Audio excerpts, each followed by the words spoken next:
What if mammoths walked the earth again? Not in a lab, but in a memory, a myth.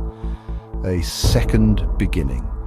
In the real world, scientists say they'll bring mammoths back by 2028, but in the world of the girl who rode the Unihorn, they already have.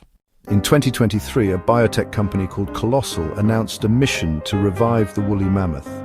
Using CRISPR gene editing, they're combining mammoth DNA with Asian elephants to engineer a cold-adapted hybrid, a creature built to rewild the Arctic tundra. Why?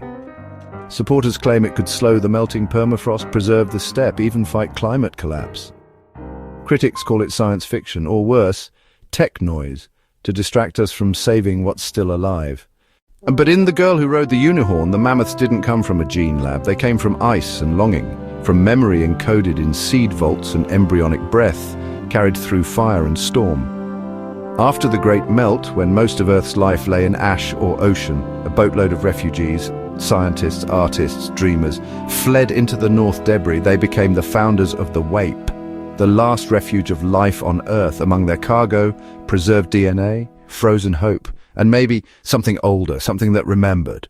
The Girl Who Rode the Unihorn tells of the time of the Great Melt before the settling of the Way Up, a world collapsing under its own denial.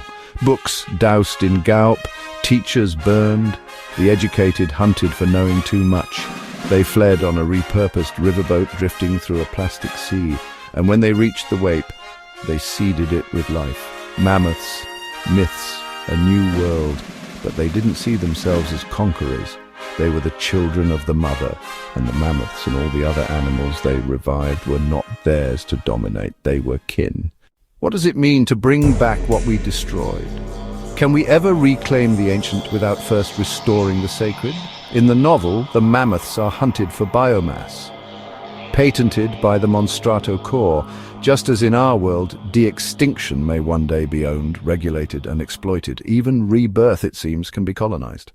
If this speaks to something inside you, something ancient and urgent, read The Girl Who Rode the Unihorn, a future history, a warning, a dream we still have time to believe in.